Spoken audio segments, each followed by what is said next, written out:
Okay. So you're interested in how reading, like actually reading, can shape and benefit the adult brain. Right.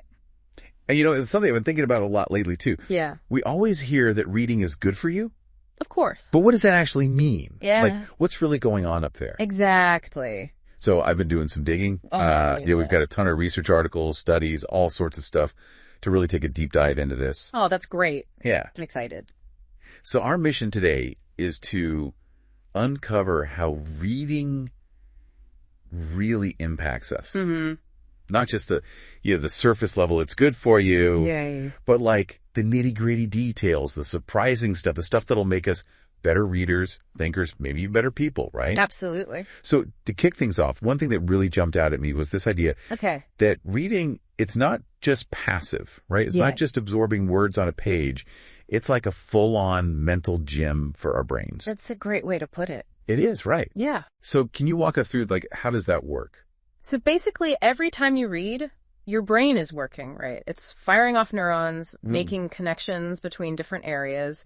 And the more you read, the stronger those connections get. Oh, wow. Yeah. So it's like you're building, like a mental superhighway up there. Exactly. Yeah. You're building pathways and strengthening them. Wow. That's fascinating. And a key area involved here is the hippocampus, which is crucial for forming memories. Okay. Studies have shown that reading can actually increase the volume of gray matter in the hippocampus. Hold on. More gray matter. That's a good thing. That's the good stuff, right? That is the good stuff. That's where all the thinking and the processing happens. Yeah. It's where all the processing, the thinking, remembering, decision-making, all of that happens. Wow. Okay. Yeah. So reading isn't just like a mental workout. It's like a brain-building activity. Absolutely. Yeah. You're literally building your brain. I love that. Building our brains. Yeah. And so it's not just memory, right? You mentioned that. But reading also strengthens our ability to focus and concentrate. Absolutely. Which, I mean, I feel like that makes so much sense. Because when I'm really into a good book, I have to like tune everything else out and just get lost in the story. Exactly. And that's a key element of what we call neuroplasticity. Okay, neuroplasticity. That sounds important. It's super important. It's basically your brain's amazing ability to change and adapt throughout your life. Wow. Okay. Yeah. And reading is like a superpower for boosting that. Okay. So the more we challenge our brains with complex things like reading, the more flexible they become, which makes it easier to learn new things, solve problems, even bounce back from setbacks. That's amazing. Yeah, it's pretty incredible what our brains can do. So I'm starting to get why you said reading changes the physical structure of our brains. Yeah. It's like we're actually rewiring ourselves. Exactly. You're rewiring those connections, strengthening them, making new ones. That's so cool. And speaking of rewiring, let's talk about memory. Right. Because reading impacts our memory in ways that go way beyond just, remembering the plot. Okay. It can make our memories like richer and more vivid. I've totally experienced that. Like sometimes I remember scenes from novels more vividly than things that have actually happened to me. That's so interesting, isn't it? It is. Yeah, and it's because reading, especially fiction, taps into what's called our episodic memory, which is the type of memory that stores our personal experiences. Okay, so how does reading fiction, how does that make our episodic memory stronger? Well, when we get really absorbed in a story, our brains, they don't just passively take in information. We're actually creating mental images, experiencing emotions. We're making connections with the characters. And the more immersive the story, the more we engage, the stronger those memories become. So it's like we're actually living the story alongside the characters. Exactly. You're right there with them. Wow. And research by Oatley and Marr in 2019, they found that this act of connecting emotionally with fictional characters actually strengthens those memory traces in our brains. Hold on. Emotional connection strengthens memories. I need to hear more about that. Yeah. So think about it. When something is emotionally significant to us, okay, our brains release these hormones like dopamine and oxytocin, which are linked to pleasure, bonding. And these hormones actually help solidify memories, making them more vivid and long-lasting. So reading a really good book is like giving our brains a memory boost. That's a great way to put it. Yeah, you're boosting your memory power. Oh, wow, that's awesome. And it's not just about, the story details. Okay. This deep engagement can actually improve your overall memory function. So by reading about, fictional characters and their experiences, we're actually training our brains to better remember things in our own lives. Yeah, exactly. You're building that memory muscle. That's wild. Okay, so there's a lot more going on in our brains when we read. Oh, absolutely. There's so much happening. Okay, well, tell me more. All right, so remember how we were talking about reading being like a mental workout? Yeah.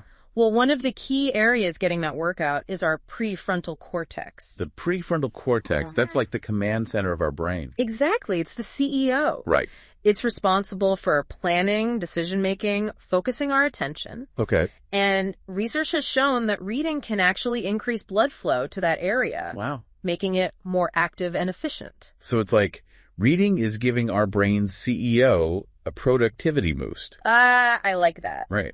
And you know how some people say they can't read a book without picturing the characters and settings in their mind? Oh, absolutely. I'm totally one of those people. Like, it feels like I'm watching a movie sometimes. That's because reading isn't just a linguistic activity. It's engaging multiple areas of our brains. Like what? Including those responsible for visual processing, emotional response, even motor skills. Wait, motor skills? What do motor skills have to do with reading? Well, think about it. When you read a scene where a character is running or playing an instrument, your brain is actually simulating those movements. Why? Even though you're just sitting there. That's wild. It is. I never thought about it that way. And the more vividly we can imagine those actions, the more deeply we engage with the story. Okay. And as we've talked about, that leads to stronger memories and a more profound impact on how we see the world. It's amazing to think that something as simple as reading can have such a big impact on, like, so many different parts of our brains. It really is. It's pretty powerful. Yeah. And all this leads to another fascinating benefit of reading. It can actually boost our emotional intelligence. I've heard about that. Yeah. But I always wondered, like, how does that actually work? Well, one key factor is empathy. Okay. When we read fiction, we're constantly stepping into the shoes of different characters. Right. Experiencing the world through their eyes. Feeling their emotions. So it's like a virtual reality experience for our emotions. Yeah. That's a great way to put it. I like that. And research supports this. Oh, really? A study by Marr and Oatley in 2018 found that people who read fiction regularly score higher on tests of empathy and social perception. So all those hours I spent reading novels as a teenager weren't just a fun escape. Right. They were actually helping me become a more empathetic person. Exactly. You were building those empathy muscles without even realizing it. That's pretty cool. And this is especially important in today's world where we're constantly bombarded with information and opinions. Right. Being able to understand and relate to different perspectives. I mean, it's crucial for building bridges, having meaningful conversations. It's not just about understanding the characters in a book. Yeah. It's about understanding the people in our own lives. Exactly. And reading gives us this safe space to practice that skill, to explore different perspectives without judgment. Yeah. And really develop our capacity for empathy. And speaking of different perspectives, one of the things I love most about reading is how it exposes me to new ideas and cultures. Absolutely. Reading is like a passport to the world. Right? It lets us travel through time, explore different societies, learn about people from all walks of life. I've always felt like reading makes me a more well-rounded person. Yeah. More open-minded and understanding of the world. There's actually research to support that. The University of Michigan did a study in 2020.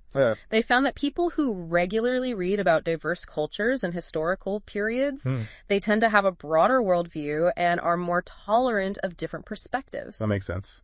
It's not just about learning facts. Yeah. It's about cultivating a more open and inquisitive mind. I like that. And that brings us to another important benefit of reading. It can actually protect our brains as we age. Okay. Now that's something I definitely want to know more about. So as we get older, our brains naturally start to decline. It's a normal part of aging. But research has shown that certain activities, like reading, can actually help slow down this process and reduce our risk of cognitive decline. So reading is like a fountain of youth for our brains. You could say that. I like that. Studies have shown that people who engage in mentally stimulating activities throughout their lives, like reading, exactly, have a lower risk of developing dementia and Alzheimer's disease.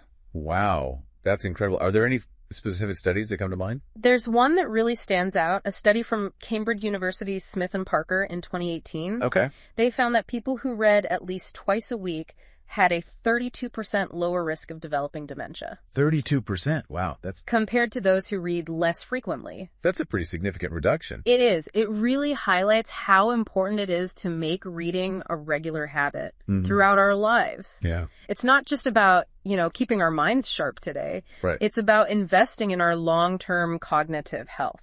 That's a really powerful way to think about it. Yeah. Reading is an investment in our future selves. Exactly. And it's an investment that pays off in so many ways. It really does. We've talked about the cognitive benefits, the emotional benefits, even the social benefits. And speaking of social benefits, yeah, I've always loved the idea of book clubs. Oh, yeah. They bring people together around a shared love of reading. Right. And create this space for really meaningful conversations. Absolutely. And there's research on this too. Oh, really? Yeah. Davies in 2018 found that book clubs provide not only intellectual stimulation, but also valuable social support. Oh, wow. They can combat loneliness, foster a sense of community. That's great. And even help us see the world through different lenses. I love that. So reading isn't just a solitary activity. Right. It can actually be a powerful tool for connecting with others. Exactly. It gives us common ground, sparks new ideas, helps us understand each other better.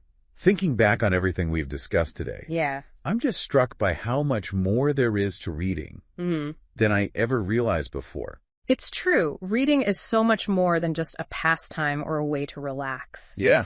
It's a fundamental human activity that shapes who we are, how we think, how we connect with the world around us. It's almost like a superpower that we all have access to. I like that. Right. And like any superpower, it takes practice and dedication to master it. So what's one piece of advice you would give to someone who wants to really harness the power of reading? I would say be curious. Okay. Explore different genres. Step outside your comfort zone, and don't be afraid to challenge your own beliefs and perspectives. That's such great advice. Thanks. And, don't forget to make time for it, even if it's just for a few minutes each day. Absolutely. Every page we turn is a step towards a richer, more vibrant, and more connected life. Well said. I think that's a perfect note to end on. Yeah. Thank you so much for taking us on this deep dive into the fascinating world of reading and the brain. It was my pleasure. And to all of you listening, we hope this has inspired you to pick up a book, explore new worlds, and unlock the incredible power of reading. Happy reading.